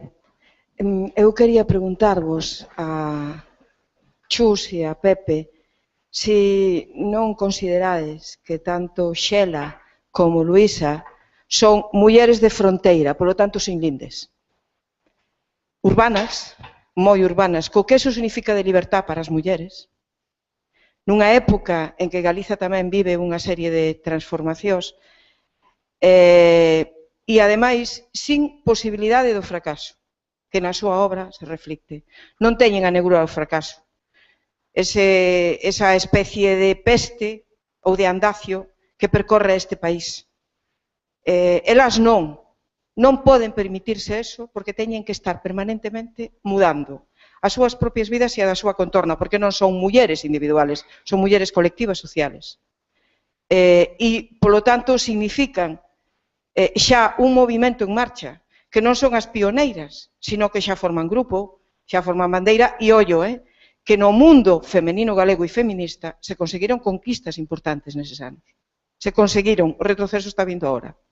Polo tanto, elas forman parte, digamos, de ese grupo, de ese colectivo que se manifesta na súa obra, porque na súa obra polifacética como mulleres non teñen unha cara, son prismas, como casi todas as mulleres, que non lle queda máis remedio, e, polo tanto, ese mundo de fronteira sin lindes e libertade que os caracteriza, que tamén o mundo de dúas cidades, como Vigo e Coruña, donde todo é posible, con un prezo, todo se paga, pero todo é posible. Grazas. Bueno, xa ti mesmo dixeches, non hai moito que engadir, pero en todo caso, un matiz. Ambas morren moi novas, e por tanto non viviron este último fracaso colectivo que estamos vivindo últimamente, do que non somos responsáveis. Son outros os responsáveis políticos deste momento de retroceso, máis que de fracaso, de retroceso político, tamén no ámbito da cultura, etc. Bueno, por lo tanto, creo que era un momento, se non lembro mal, o ano 2004, sí, era un momento de certo entusiasmo, non? Así que realmente viviron menos, en todo caso, históricamente, esta sensación de fracaso que se foi agudizando e que hoxe é intensa. Pero que, insisto, eu non me considero responsable deste fracaso, na medida en que, bueno, as nosas forzas son as que son. Intentaremos, de todas maneiras, revertir as cousas. Volvendo un pouco ao tema xeracional, pero xa máis concretamente de xeración poética, eu reivindico a Luisa como membro da xeración dos 80, ou polo menos como integrada nun grupo de poetas, chamémoslle como que iramos, que empezan a publicar nos anos 80 con unha serie de líneas determinadas. E hai un poeta en particular co que vexo emparentado este libro, poeta do que se fala pouco, e que a mí me parece moi digno de valoración e de relectura crítica, que é Vítor Vaqueiro. Eu creo que entre en concreto e algúns libros de Vítor Vaqueiro hai un diálogo por varias razóns. É dicir, non só pola temática, por ese fondo, diríamos, épico, por esa perspectiva da colectividade, mesmo tamén polos registros lingüísticos, verdade? Bueno, por outras razóns, eu creo que Luisa está en diálogo permanente coa poesía, por outra parte, da súa idade, porque Luisa nace no ano 57, non? Que é o ano de nacimento de moitos poetas da miña propia xeración. Ainda que o seu libro primeiro foi publicado no 91. Bueno, nada máis. Bueno, tamén creo que Xela é unha muller de fronteira en todos os sentidos, non, da palabra, non? Xeracional,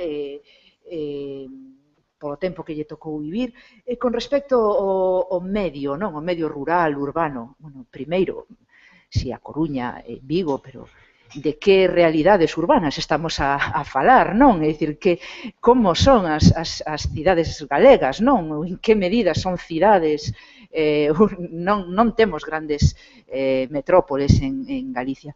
Eu insistín no plano estético, non? Nesa pegada urbana, deliberadamente urbana na poesía de Xela. É curioso, porque agora estaba a recordar unha autopoética súa do ano 88, aparecera na revista Congostra, e aí manifestaba, cito moi de memoria, a súa fascinación polo medio. A súa fascinación polo medio puntualizaba tanto o natural como o urbano. É curioso, non, que a poeta que codificou máis escenarios urbanos, tal vez na súa época, unha das que máis escenarios urbanos codificou, sentise esa necesidade de se aclarar, non, e de se identificar tamén con ese escenario, con ese medio natural. Por outra banda, eu antes quixen insistir nese tempo de entusiasmo. Bueno, non tanto o ano 2004, que infelizmente xa non coñeceu, senón eses anos, eses comezos dos 80, en canto tempo dos posibles, non? Tempo do que se podería facer en Vigo dos 80, especialmente. Creo que ese tempo marcouna tan profundamente. Eu quería regresar a un tema que creo que paira polas dúas presentacións e que me parece sintomático de algo máis preocupante e que paira de maneiras moi diferentes, non? E que volve o tema este das xeracións e de como encadrar, non, a obra destas dúas autoras dentro dun sistema máis amplo que parece que é o que se intúe, non? En ambos casos estivestes dando algúns apuntamentos nese sentido. Preocúpame porque vexo que hai unha certa tensión entre as posturas das propias autoras explícitas, dicir, xa non só a súa obra poética ou a súa obra de ficción, senón que as dúas, mencionástelo nos dous casos, explicitaron a súa postura dende outro tipo de textos. E parece ser que, nalgúns casos, estes textos son, pois no caso de Pepe, non lle daba ni sequera valoración á propia opinión dela, non, sobre onde correspondía a súa poética. Algo que é natural, porque sempre hai un contraste entre as lecturas da propia autora e as lecturas que poden vir de outros espazos.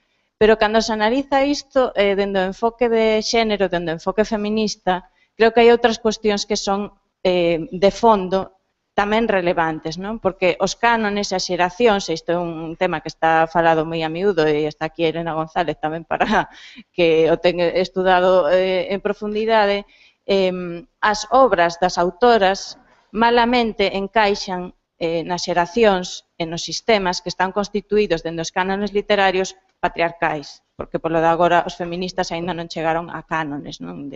Digamos, para poder analizar todo o corpus dunha literatura.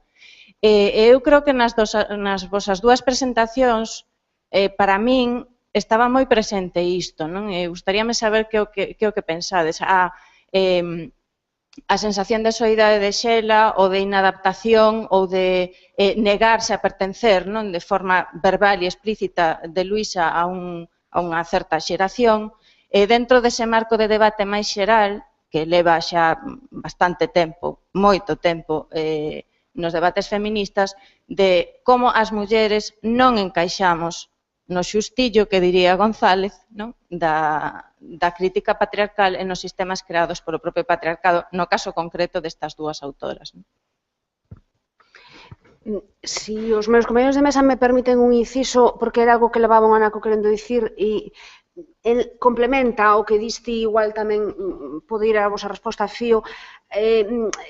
Preocúpame, é unha preocupación que albisco agora e que se podería proxectar ao longo do día, que as concomitancias, digamos, biográficas entre Luisa e Xela nos leven alén do sensato para establecer vencellos entre elas, cando eu creo que son dúas individualidades moi poderosas, e isto ten que ver, polo tanto, coa cuestión xeracional, non? Dira, así como no caso do que dixo Pepe, que, lóxicamente, quere levar algo ao seu muiño, e, bueno, poderíamos ver que hai puntos en común máis de índole socioliteraria que teñen que ver, bueno, cos grupos, coa ascripción a grupos, xa desde a época en que Luisa empeza a publicar nos cadernos da Escola Dramática Galega, xa está aí vencellada este grupo coruñés. Eu, no caso de Xela, non o vexo unha individualidade feroz e rabiosa. Entón, bueno, ten un pouco que ver con isto que decía María, non? Do afán taxonómico e de que non agochemos esa poderosa individualidade que tiña cada unha delas e que, polo tanto, o que hai en común haino ata un punto. Alén diso, non. Bueno, eu non desvaloraba a posición de Luisa. Era un diálogo entre nós en ton de brincadeira e, por tanto, non era unha desvaloración, sino era aproveitar unha posición de Luisa para facer broma entre nós. Non houbo nunca unha controversia, digamos, seria alrededor deste asunto. Descoñezo a posición de Luisa respecto a súa enclave nunha ou outra xeración por escrito. Non sei se hai declaracións escritas dela sobre este asunto, e lembro simplemente estas conversas que tiñamos alrededor do asunto xeracional, que me parece menor en todo caso, é dicir, simplemente un dos aspectos que aquí foron abordados. Tampouco me quero levar a auga ningún muiño, xa non teño muiño, nin auga, simplemente, bueno, si é interesante o método xeracional, si é interesante organizar o continuum da historia literaria, e nos interesa situar nun ou noutro grupo xeracional os autores e as autoras, creo que Luisa Villalta estaría ben incluída aí, pero tampouco estou disposto a seguir adiante con este asunto. O que importa de Luisa Villalta é, como dixen antes, a memoria da súa vida e a visita que debemos facer frecuente e constante a súa obra, que é magnífica, non? E o demais, bueno, creo que é anecdótico e, en todo caso, complementario. Ben, no caso de Xela, si hai un empeño, non, en varias das entrevistas que se conservan dela, en varias das declaracións, en remarcar esa soidade. Nunha entrevista a Manuel Rivas, concretamente, dicía algo así, pero a miña xeración, onde está? Ora, cal é a miña xeración en galego? Decía, non, a miña xeración en galego, onde está? Bueno, creo que, polo tanto, hai esa preocupación pola súa banda. Con respecto á observación de María, eu concordo, non? É dicir, concordo na dificultade de encadrar moitas das voces nese xustillo que dicíades, e creo que antes intentei, creo que quería apuntalo, que ten moito que ver co silenciamento, coa incomprensión que o propio canon xulgou a algunha desas voces ou asumiu algunha desas voces. Con todo, creo que no caso de Xela Arias hai tamén unha falta de identificación estética con certa poesía, non con toda, pero con certa poesía que se escribiu ao longo da década dos 80, fundamentalmente na primeira metade, non? E isto entronca un pouco co comentario que reproducín sobre ela, e que Pepe valorou como inxusto, non? Probablemente si resultase dunha maneira descontextualizada, pero creo que ela, aparte de sentirse orfa como escritora encadrada nunha determinada xeración, como muller, pois tampouco se sentía identificada con esa poesía que, ademais, naquel momento era a que se estaba canonizando e a que se estaba presentando como, comiñas, a poesía dos 80, pecho comiñas. Creo que, non sei se responde ao que preguntabas. Alguén máis? Elena. Ben, eu teño moitas preguntas, pero vou retomar o fío do debate aberto para que o debate teña máis sentido. Cando Pepe Cáccamo fala da cuestión de cal é a posición que ten Luisa Villalta con respecto ao feminismo, non era isto que... Non, era a xeración. Era o asunto da xeración. Vale. No, digo porque eu só parto dos textos lidos, vale? Porque en Ruído hai textos moi evidentes, textos que falan por si mesmos, e que son textos que a min todavía me parece que falan para agora, non? De alguna maneira eu sinto esta é unha lectura moi particular, pero leo a Luisa e a Xela como escritoras de agora, como escritoras deste tempo, non? Non me interesa demasiado situalas históricamente, non me interesa como enterralas, digamos, non sei se me entendedes. Interésame que esos textos falen connosco. Con respecto a Xela, Chus, facías, claro, tiras das entrevistas que hai e falas das afirmacións que fai Xela con respecto bueno, o discurso feminista, pero me pregunto, esa entrevista que faz referencia do ano 91, e eu teño a sensación que hai como dúas etapas, non? Eu non sei se unha entrevista do ano 91 serve para explicar como está Xela despois de escribir Darío a Diario e Intempériome, non? A miña sensación como lectora, non como...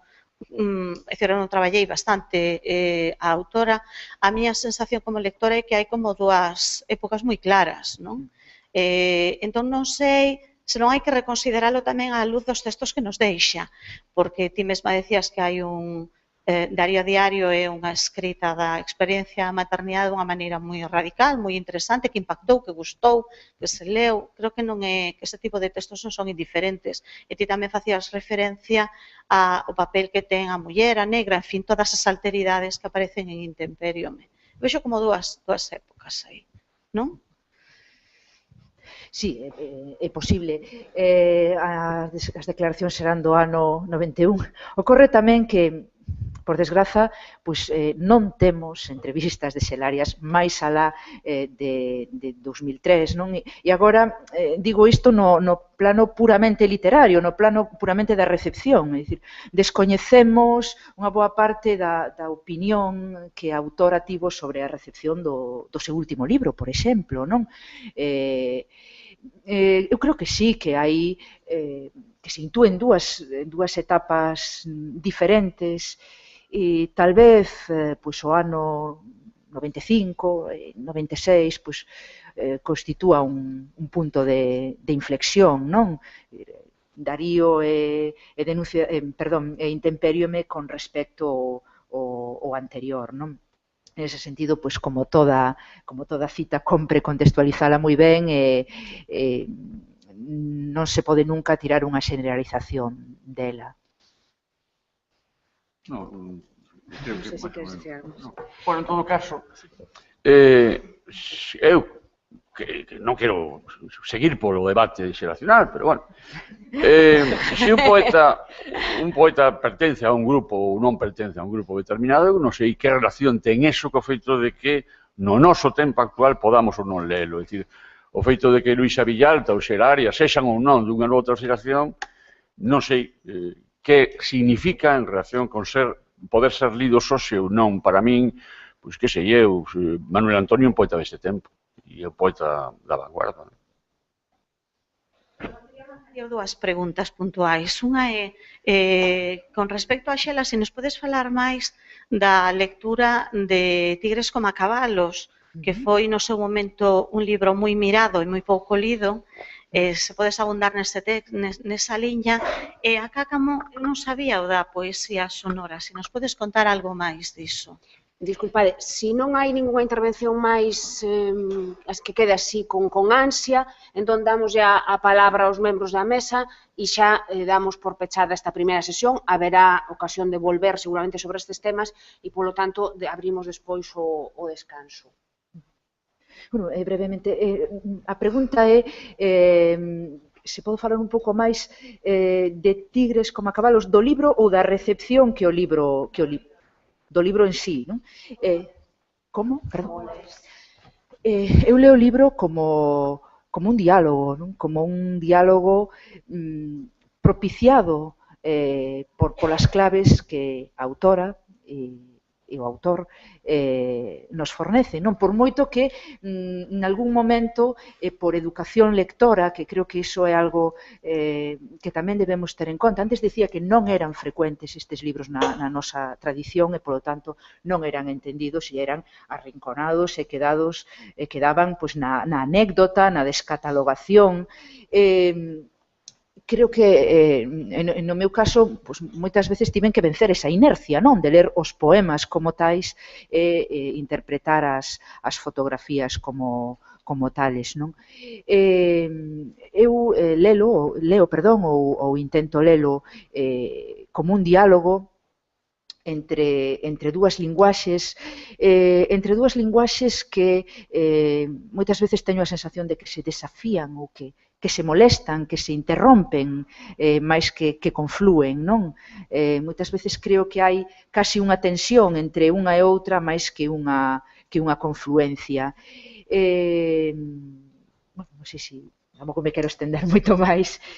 Pois eu teño unha imaxe de Luisa, creo que en Pontevedra, ao aire libre, nun recital ao aire libre, onde Luisa leía un poema discursivo, diríamos, un poema gramatical, lingüístico, e nun momento dado as palabras derivaban cara a unha especie de unha cosa así, non? Pero moi calculado, moi ben calculado, con tonos que subían, baixaban, era coa boca pechada e facendo un ruido, un sonido, en fin, poesía sonora. Lembro ter falado con ela deso, pero moi rapidamente, tal, sobre que ela quería seguir experimentando por ese camiño. E non teño máis información, Pero sei que o fixo máis veces, Pode ser esta unha ocasión para se alguén ten un recordo, unha pista, unha testemunha, pois que... Sí, claro, eso sería magnífico. Ben, vémonos de novo ás 12 en punto aquí para que poidamos abordar a segunda parte da mañá con vagar tamén como esta. Moitas grazas.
década da súa prematura morte, sexa xulgada criticamente a obra de ambas as dúas escritoras, senón tamén para esa necesaria ollada retrospectiva aos anos 80 e 90, a esa etapa do noso recente pasado no que, segundo Carmen Blanco, vai ficar consolidada definitivamente a participación das mulleres na nova xeneración poética.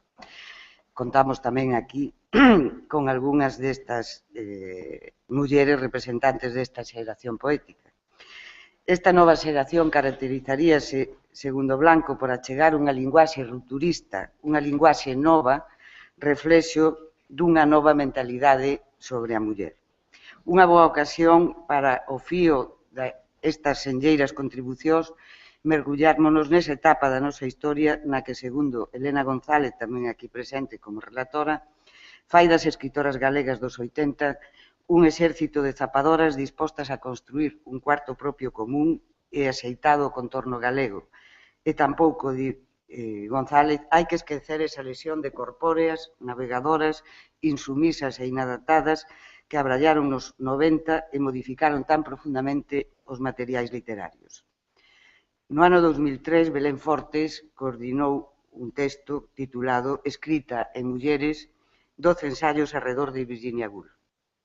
Luisa Villalta é unha das autoras. No seu texto, titulado Por que os homes non nos len, referido a Virginia Woolf, a difícil homologación da literatura escrita por mulleres vai debullando os problemas e afirma: máis unha vez, a muller escritora está exposta a responder como muller, ademais de ter que responder por aquilo que escreve. E insta Villalta ás mulleres para que non se conformen consigo mesmas, para que amplíen o seu rexistro persoal involucrándose en terreos franqueados, pero que seguen a ser inhabituais. Segue a ser difícil a homologación, quizáis esta é unha das preguntas que rondará nesta xornada. Xurdirá moitas outras, importantes para calibrar, revisar, pulsar non só esta etapa do sistema literario galego, senón tamén das contribucións de Xela Arias e Luisa Villalta, destas nosas autoras que fan parte xeracional e que comparten esa remuda do sistema literario galego. Nesta xornada, así o entendeu a Comisión de Igualdade, han agromar boas lecturas da súa obra, reflexións necesarias, mas tamén non quero deixar de salientalo o acerto dos coordenadores Ana Romaní e Arturo Casas ao introducir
Ola, bons días.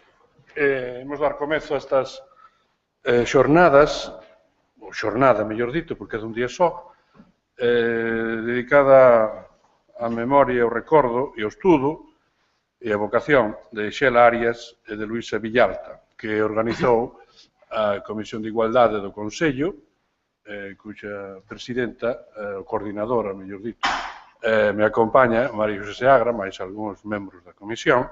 Eles propuxeron este título de letras, interartes, proxectos na fin de século, creo que resume boa parte da executoria intelectual e creativa de Xela e de Luisa, de modo que para explicar as razóns e para os obxectivos desta xornada, nada mellor que o diga María Xosé Ana. Ten a palabra. Gracias. Bos días a todas e a todos. A Comisión de Igualdade está, por suposto, moi contenta de que hoxe estemos aquí levando a cabo esta xornada alrededor da obra de Xela Arias e Luisa Villalta. E na Comisión de Igualdade, como ben dixo o presidente, que tivo orixe esta xornada hai perto dun ano e acordou que xa era tempo de lle dar unha volta reflexiva ás contribucións destas dúas autoras á cultura galega, sobre todo como exercizo de resistencia á amnesia e de recoñecimento. Pois como se recolle no breve texto de presentación que teñen aí todos, a máis de estarmos ante unhas vidas singulares, foron tamén representativas da progresión que dende mediados dos anos 80 supuxo a presenza das mulleres como axentes, referentes e xestoras culturais do país. Neste sentido, vai ser unha boa ocasión esta, non só para que transcurrida xa unha